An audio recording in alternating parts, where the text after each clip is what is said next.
Hello guys, welcome back to my channel. और आज हो गई थी सुबह, हमने खाए चाय और चना। फिर मैं लग गई थी यहाँ खाना बनाने के लिए। तो बननी थी भिंडी की सब्जी और रोटी।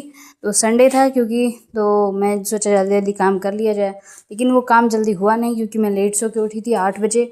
और जल्दी जल्दी काम करते करते फिर भी मेरे को 11 बज ही चुके थे। फिर मैं नहाने गई, नहा के आई हूँ। मेरे को कम से कम 1 घंटा लग जाता है। पता नहीं, मेरा इस समय सर में इतना ज़्यादा पसीना हो जाता है कि मेरे को डेली ही बाल धुलने पड़ते हैं, डेली का डेली। फिर मैंने यहाँ अपनी ये दवाई खाई, होम्योपैथिक है जो। पिंपल के लिए होम्योपैथिक दवाई बेस्ट होती है। अगर आपको सीवियर पिंपल हो रहा है तो आपको होम्योपैथिक की तरफ जाना चाहिए। मैंने तो कराया है और मेरे को बहुत फ़ायदा हुआ है। फिर मैंने चश्मा लगाया और चश्मा लगाने के बाद मेरे को अभी भूख लगी थी बहुत ज़ोर की, तो मैं खाना खाने के लिए चली गई अंदर और अपना खाना निकाल के लाई, बैठ के आराम से खा रही थी। उतने में मेरे भाई बहन यहाँ पे कुछ कुछ बात कर रहे थे, उनको बड़ा मज़ा आ रहा था। फिर मैंने कहा कि चलो अब अपनी पढ़ाई वढ़ाई की जाए, अपना स्लॉट व्लॉट लगाया जाए। तो बैठ गई थी अपना पढ़ाई करने के लिए, क्योंकि मैं इस समय घटना चक्र को बहुत अच्छे से पढ़ रही हूँ। और पिछली बार मैंने नहीं पढ़ी थी, तो इस बार मेरे को बहुत रिग्रेट हुआ था पिछली बार कि हाँ मैंने नहीं पढ़ी, मेरे को पढ़ लेनी चाहिए थी। तो मैं इस बार अपना घटना चक्र पे एकदम पूरी अच्छी तरह से फोकस करके पढ़ रही हूँ। अपना टाइम टेबल बनाना है, फिर सारी घटना चक्र को रिवाइज़ करना है, अच्छे से पढ़ना है और उसको जितनी बार हो सके उतनी बार रिवाइज़ करना है।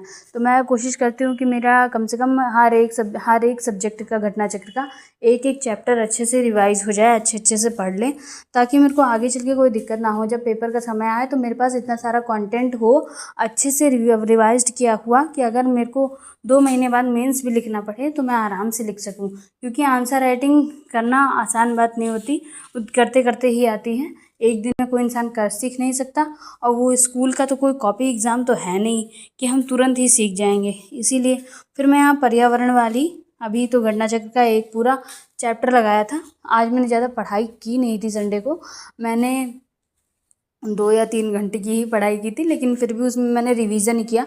अगर मैं पढ़ाई करती हूँ तो मैं ये सोचती हूँ कि कम से कम मैं ऐसी पढ़ाई करूँ जिसमें मेरा 4 से 5 या 3 घंटे का भी टाइम है अगर मैं पढ़ रही हूँ, और उस दिन मैं और ज़्यादा नहीं पढ़ सकती, मुझे पहले से पता है कि मेरे पास टाइम कम है। तो मैं सोचती हूँ कि मैं उस दिन ज़्यादा से ज़्यादा अपनी ऑडिबल पढ़ाई को छोड़ के, ऑडिबल पढ़ाई मतलब फ़ोन वाली जितनी भी पढ़ाई है मेरे को पढ़नी है, वीडियो वाली, फ़ोन वाली, तो ये सब चीज़ छोड़ के मैं ज़्यादा से ज़्यादा बुक्स पर ध्यान दूँ, ज़्यादा से ज़्यादा क्वेश्चन लगाऊँ, ज़्यादा से ज़्यादा अटैम्प्ट करूँ।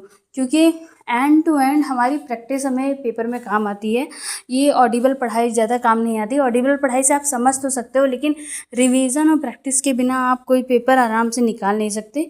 तो इसीलिए मैं यहाँ बैठ गई थी, अपना पूरा घटना चक्र 2-3 चैप्टर मैंने अपने कवर किए। पर्यावरण के 2 चैप्टर कवर किए और ज्योग्राफी का 1 चैप्टर कवर किया। ठीक है, और फिर आगे मेरे को बहुत ज़्यादा प्यास लगती है, तो अपने आप को हाइड्रेट रखें और बने रहें मेरे साथ ऐसे व्लॉग देखने के लिए। मेरे को लाइक करें, शेयर करें, सब्सक्राइब करें। बाय बाय, टाटा, फिर मिलेंगे अगले व्लॉग।